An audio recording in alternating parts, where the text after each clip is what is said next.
you would stand with me, remain standing with me for the reading of God's word. Here is what Jonah chapter 1, verses 4 through 16 say. Again, that's Jonah chapter 1, verses 4 through 16. If you are new with us this morning, we've been in a sermon series in the book of Jonah, and we've been walking verse by verse through this book, seeing what God has for his people through his word. And we've been going through this series called Called on Mission. And so maybe you've heard about the book of Jonah before. Maybe you've read it before. You remember the stories about it. I mentioned last week, maybe you know of the VeggieTales story, and that's all you know about Jonah. But as a church, we're walking verse by verse through this book.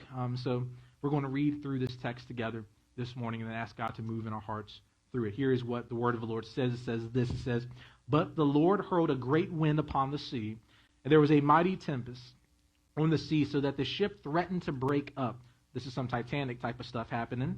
"And then the mariners were afraid, and each cried out to his God, and they hurled the cargo that was in the ship into the sea to lighten it for them. But Jonah had gone down into the inner part of the ship, and had lain down and was fast asleep. So the captain came and said to him, 'What do you mean, you sleeper? Arise and call out to your God, and perhaps the God will give a thought to us that we may not perish.'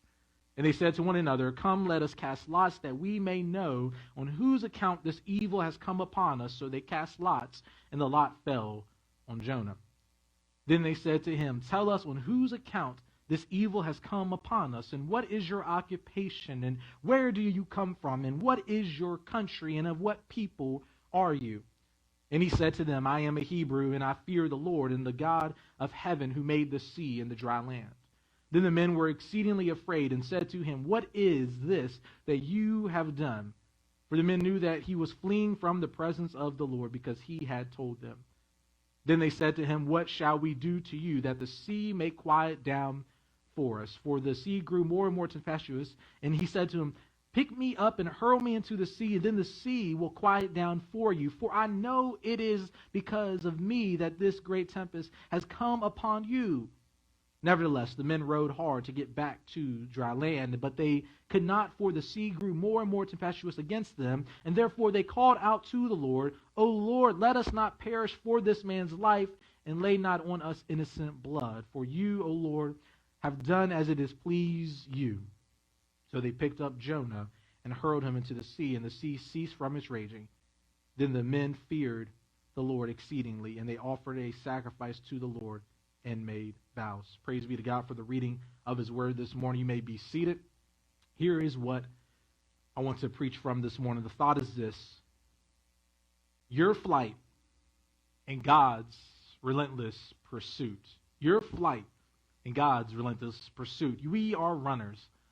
I don't know about you, but we tend to want to run away from our problems and try not to deal with the problems that we do have in our own lives. In those moments when we get caught up in a situation, we want to try to move as far away as possible so we don't have to deal with our situation. It's as if we were in a plane taking off from flight.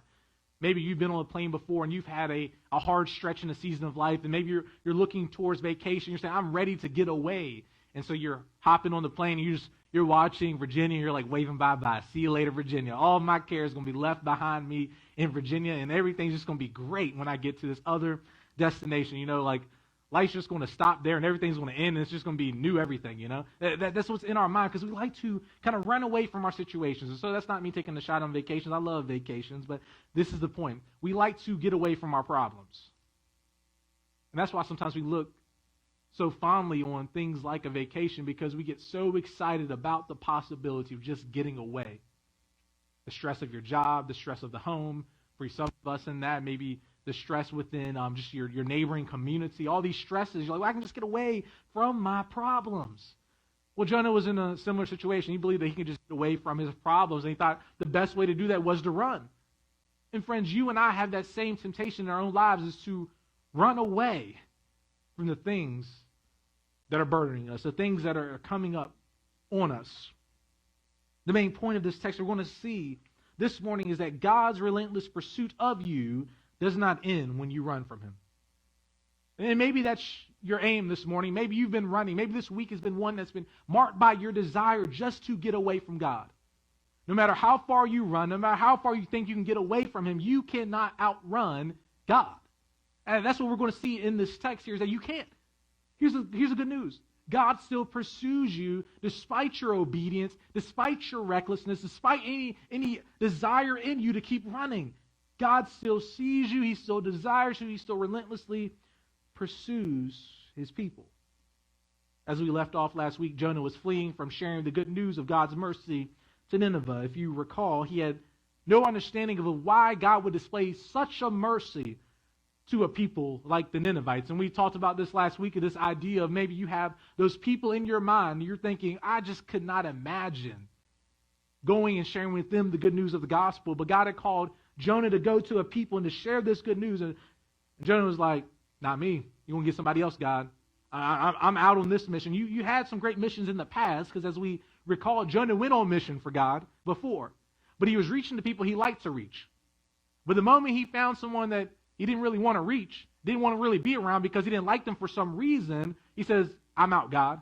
I'm running, God. I'm leaving. And so that's what we're seeing here in this moment. But Jonah forgot that God had appointed him for such a time as this to be on mission for his glory, to be the one that's displaying his mercy to the people around him. As we recall, Jonah chose to go in the opposite direction and found himself getting on a ship heading towards Tarshish.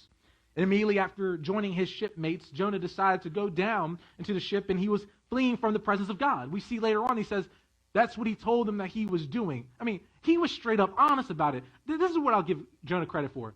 At least he was real about it. We don't want to be real about it. We're like, well, in this season right now, I know what the Lord has for me, but I'm just too busy, and I just got some other things that I want to do right now. We're not straight up. Jonah was like, hey guys, I'm hopping on this ship. I'm trying to flee from the presence of God. I'm trying to do my own thing. See ya. I just wish we could be more real sometimes about it, where we're at in life. Because here's the thing. The moment that you're more real about your situation, the quicker you will be to grow. Because if you keep having this perspective of, oh yeah, I'm just doing my own thing, and you're not being honest, you're going to be caught in your situation because you're going to continue to justify yourself time and time again. So Jonah finds himself fleeing in this moment. So to Jonah's detriment, he tried to flee God, but he quickly realized that it wasn't possible. You know what, God? You're the one that's over the land and the sea. You're the one that's over all of creation, but let me think about this for a moment. I'm going to try to hop on a moving object that could only be created under your creativity that you've instilled it within the human nature to be able to make a ship like this. But God, I can get you. I can beat you on this because I'm getting on this ship and they have a plan and I'm going with them. I don't know where they're going, but I know where you want me to go, and I want to run as far away from you as possible. In your mind, you think that you can outrun God. You've been there before. God's calling you some truths in the scriptures, calling you to change your life in certain ways in obedience to following Jesus, but you will do everything you can to justify it. Well, I just want to go with the wind. I want to go wherever the Lord has me at, but you can't go anywhere that the Lord doesn't already have sovereign dominion over. You can't. I remember as a child, I don't advise this to any children in the room, but I remember when I would get frustrated at times, I would find myself going under a bed. I don't know why. I had this little cubby, this nest spot there. Some of y'all are going to pick on me later about this. It's okay though. Y'all have some stories too. They'll come out one day. I would try to do what I could to get away. Because I wanted to hide. I wanted to kind of wallow and just get away. You've been there before. Some of y'all do that in your adult years. You just get into a corner and wallow in your pain. And so don't throw too much shade. Your spouse is like, amen, amen. They get mad. They go in their room, just turn on the game. I know what you're talking about. So have you ever tried to run away from God? Did you soon realize it's not possible to actually run away from him? No matter how far you try to run, God will find you, friends. Matter of fact, he's never lost sight of you. And that should be good news for some of us, because some of us feel like we're hopeless right now, that, man, God doesn't want to do anything in my life. He doesn't know where I'm going. He doesn't know the plans he has for me. You feel like you're lost. You've never been lost from the eyes of God. And that's good news for us, because we can be hopeful there, knowing that he cares for us and he has good plans in store for us. And this is why within this book we see this connection between God's mercy and his sovereignty, how these things are working simultaneously together to bring about his good purposes. And in verse 4, simply put, Jonah is just trying to, in his opinion, mind his own business and get some rest at the bottom of the ship. but a great wind causes a storm to arise. And at this point, the sailors are on the top deck losing their minds. I mean, could you imagine you're hanging out on the top deck of the ship and you just see this massive storm that's wrecking the ship to a point where it says like it's breaking apart, literally breaking in half. You're like, Lord, can you do something? I mean, they're calling out to all of their gods in this moment. They're losing their minds because they believe that this storm was actually going to decimate them. And maybe you haven't been to a point in your life where you feel like you had no sight of what forward would look like.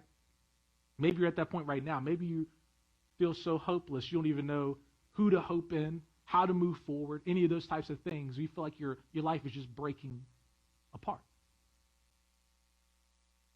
Jonah is just minding his own business at the bottom, but they didn't understand that there's a sovereign God over all who could work and will for his pleasure. And Jonah's like, well, let me just take a nap.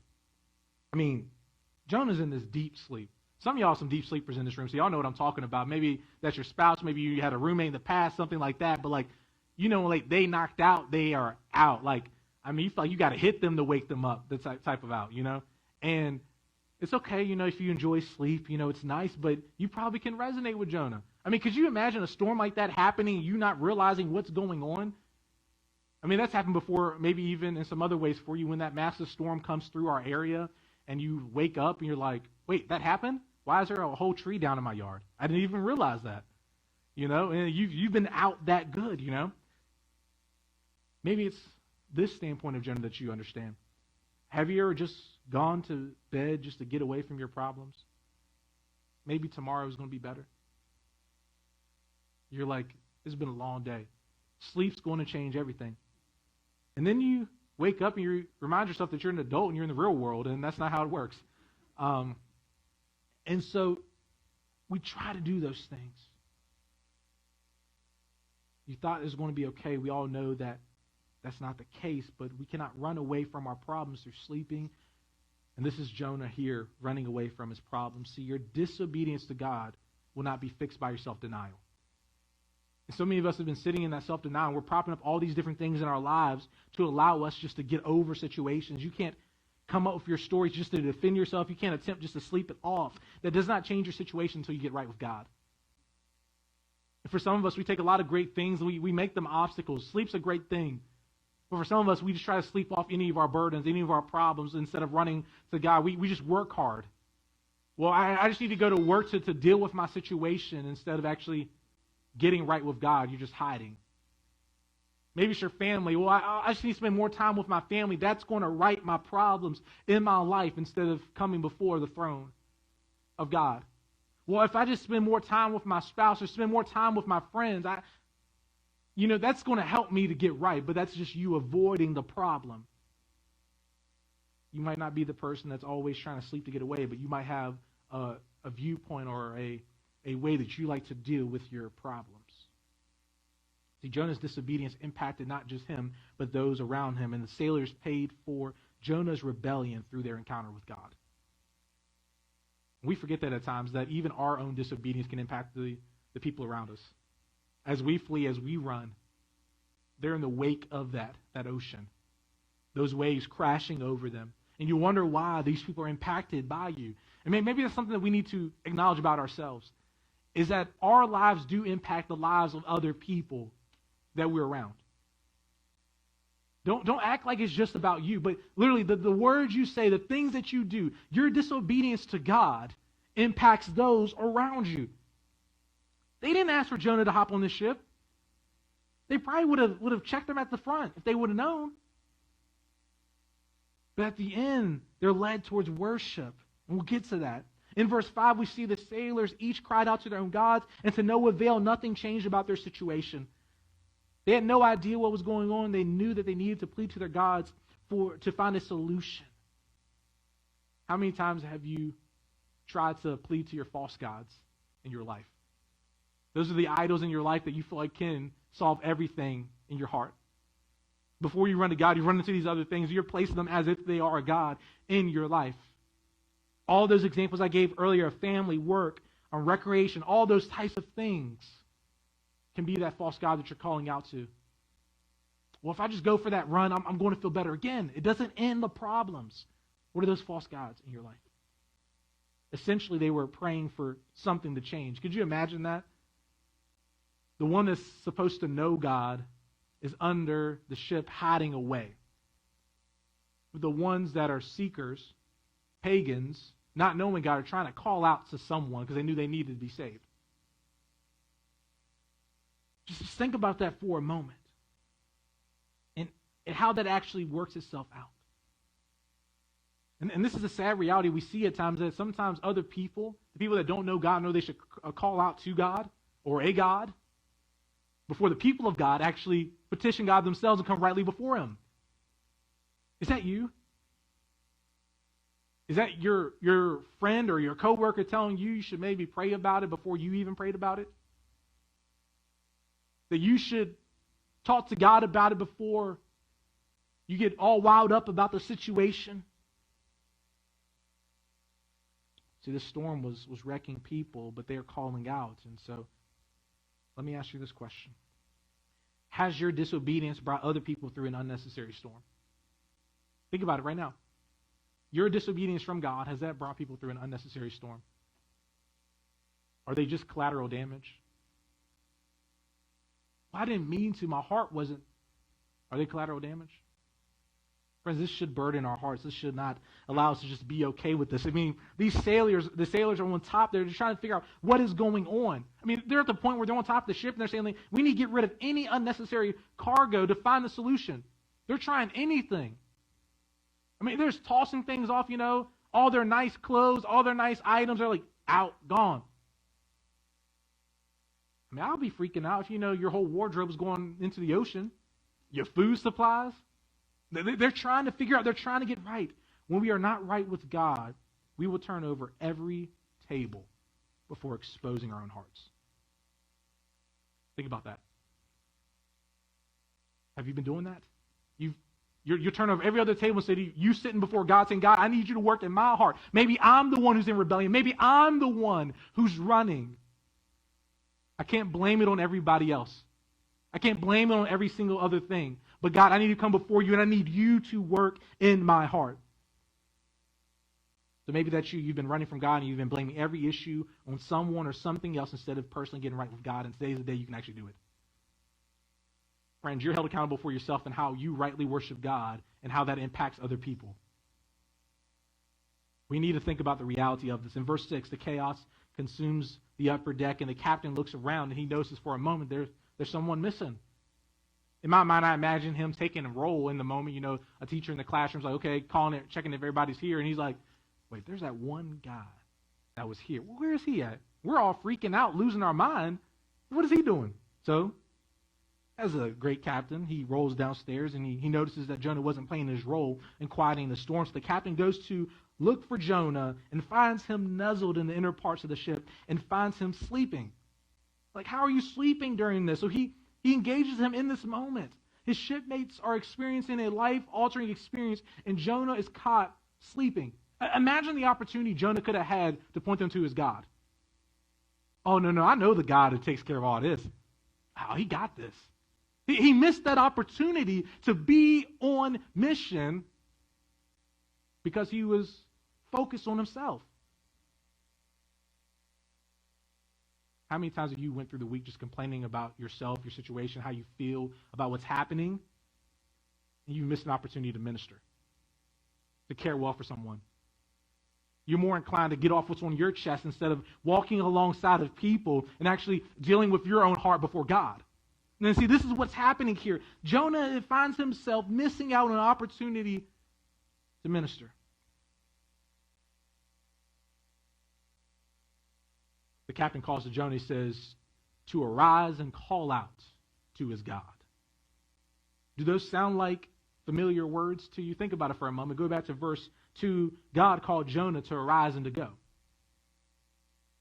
Again, God is using the pagan sailor to come to him, to talk to him, and to say, you need to call out. God's already given him it. God's putting this other person in his life to remind him that you need to call out to your God. It's quite ironic that the captain is telling him to rise and to call out to his God, but Jonah was rebelling against his God, and it's the pagan next door that does this.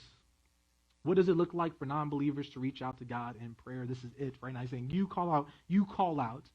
But here lies the example of sometimes non-believers having a deeper understanding of what we need to be doing in these moments. And that's sad. There's like some cultural norms there. Now, don't hear what I'm not saying. It would be easy to mince my words here. I'm not saying that the captain has a better understanding of God and the power of prayer, but he understands prayer is communication with God, and communication with God is vital to life. They knew when they were meeting their end, they needed to do something. And in that moment, Jonah needed to be reminded that he needed to come before God. The captain had more faith in Jonah's God and his ability to change lives than Jonah did himself. That's sad. That's sad. Have you been there before? Where you hear about the faith of someone like, man, we just got to trust God. You're like, well, I haven't even been thinking about trusting God in this situation. I think the world's burning right now. And maybe that's you right now. You're thinking everything is going down really quickly, but you're struggling to actually trust God. We got to trust God, friends. See, the captain knew that their gods were not getting the job done. They knew. He was like, well, our gods aren't. Maybe your God will. And his God did. His God did get the job done. His God could quiet the storm. And this is so interesting here, because the pagans believed and were convinced that they deserved mercy. But as we remember, Jonah didn't believe that they actually deserved mercy. So maybe that's why he was tempted not actually to call out on their behalf. Remember that. Jonah from the outset is saying they don't deserve it. They actually believe that they deserve mercy. All of us believe that we deserve mercy. Jonah was fine with them perishing and being far from God. So even though Jonah attempted to outrun God, this is the funny thing, he was met with even more opportunities to declare the mercy of God to those around him. That's the sovereignty of God. He tried to run away from these people that he wants to reach or feels called to reach, but he runs straight into other people that he's supposed to reach with the merciful hand of God to show them the grace of God. So despite Jonah's running away from the presence of God, God still moved towards Jonah and reminded him that he cannot get away from him. He cannot get away from his mission. It's still here for him.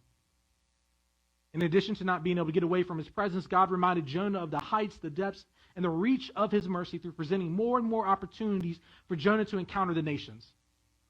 Have you ever tried to just run so far away from God, but God still keeps bringing these types of people or relationships about, but you know that you don't want to press him, but he's called you to. This is what's happening here.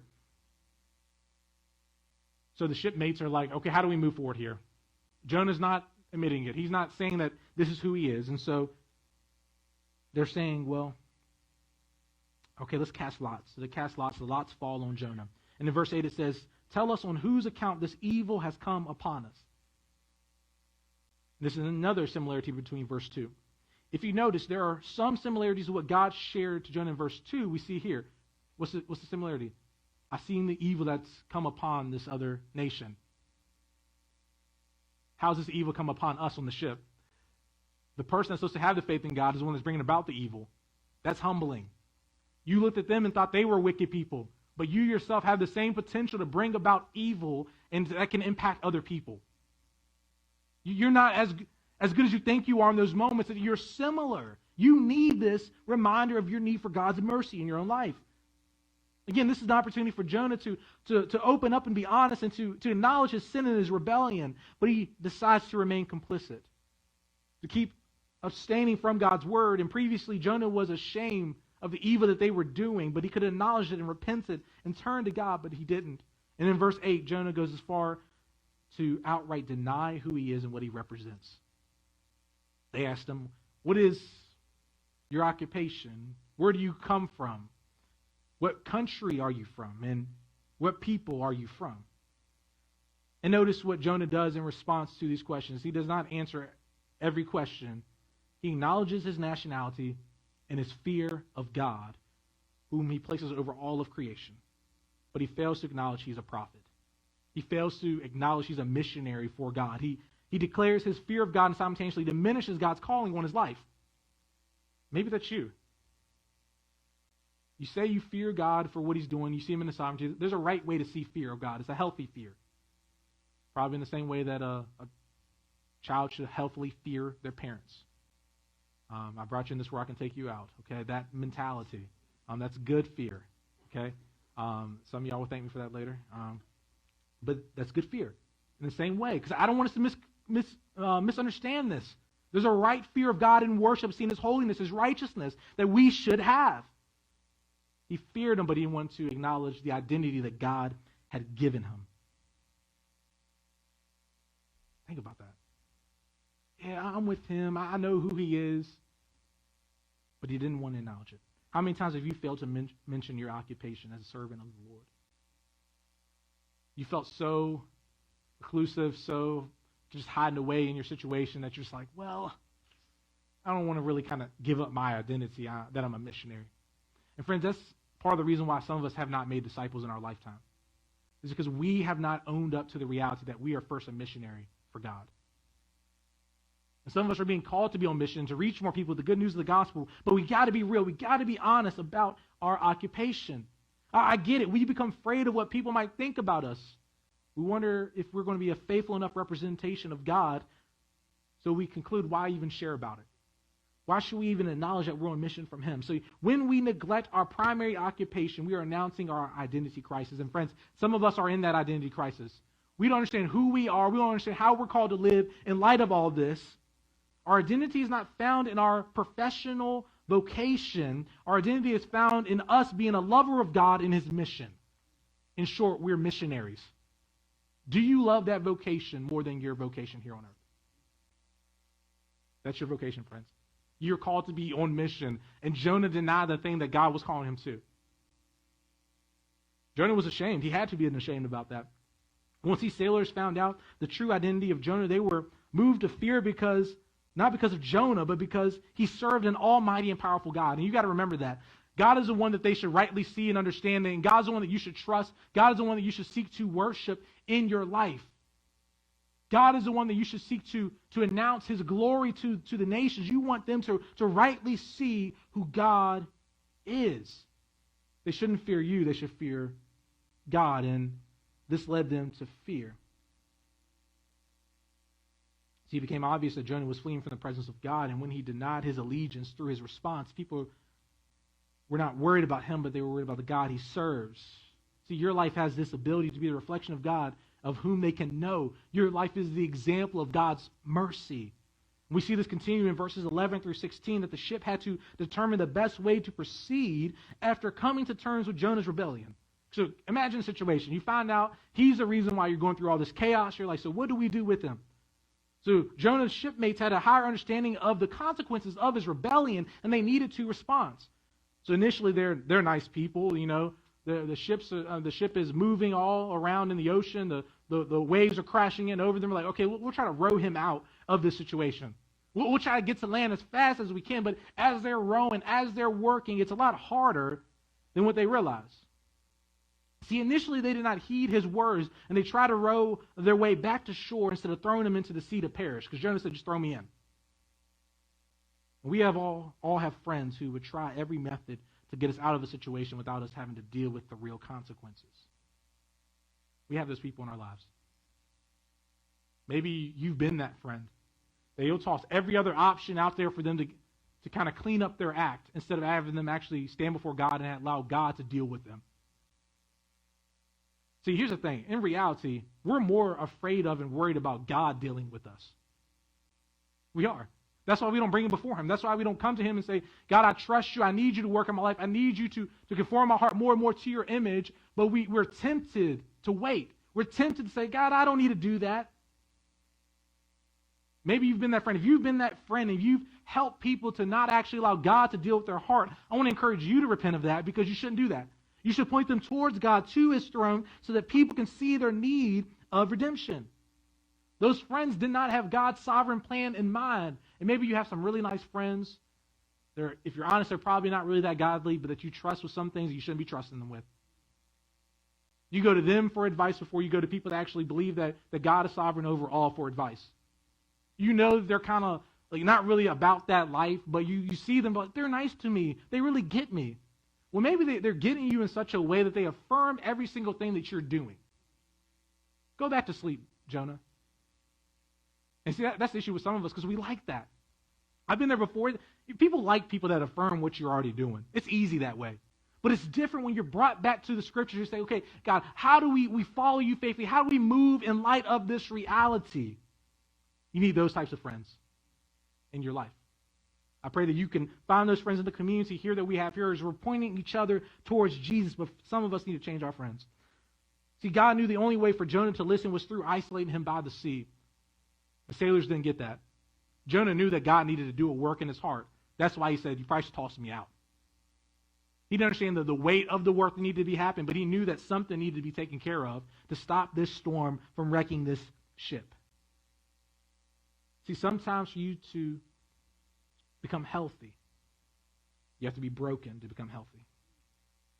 You have to feel stranded to humble yourself before God. And this is what's happening here for Jonah. But the Lord's relentless pursuit did not end here. God still pursued him. It actually led to the shipmates to cry out in worship. See, God can even use the most rebellious moments to draw the nations to himself. He can use your rebellion to bring people to him. Don't misunderstand me. God's not licensing us to rebel, but he is trying to help us understand that he works in light of our rebellion. In verse 14, we see that they cry out, O Lord, let us not perish for this man's life. Lay not on us innocent blood, for you, O Lord, have done as it pleased you. They understood that God was going to fulfill his plan, and they did not want to be held accountable for Jonah's transgressions. I do not blame them. They're like, God, deal with someone else, not us. He's gone now, God. Let's get rid of him. But here's the reality. Jonah served as the atonement for the transgressions and relieved the sailors from bearing the distress from his actions. Even though Jonah was the momentary sacrifice, he was not the eternal sacrifice. Think about that. Yeah, he quieted the storm for a moment by him going over there for dealing with his transgressions. He was sacrificed to die, but he would not even give them all that they needed. See, Jesus is greater than Jonah, friends. Only Jesus can atone for the sins of the people and right their relationship with God. But God used Jonah to point the sailors to him. And when God called Jonah to go to the nations to share his good news of mercy, Jonah did not go. But when God called Jesus to go to share the good news of his kingdom, Jesus did it. When Jonah did not selflessly sacrifice life and security for the sake of others, Jesus didn't live by the same mantra, but Jesus did do it. He came and sacrificed his life and his security for the sake of others. He lived a perfect life and a sinless life, and he sacrificed himself to die on the cross. It's what Mark chapter 10, verse 45 says, for even the Son of Man did not come to be served, but to serve and to give his life a ransom for many. I don't want you to think that you need to sacrifice other people to get the atonement that you deserve. Only Jesus can provide the atonement that you need, friends. Christ's sacrificial love was necessary for us because someone had to bear the wrath of God. And some of y'all don't even like me even using that word, but it's true. Someone did. And God's wrath is still poured out. Who's it poured out on, though? Jesus. And that's the good news of the gospel, because even though you deserve to be held accountable for your transgressions against God, it's Jesus in your place. Even though you're rebelling, even though you keep going and doing these things that you know you shouldn't do, mercy was still ever present for these people because God had an atonement for it. And same thing is true for us, is that Jesus is the way for us.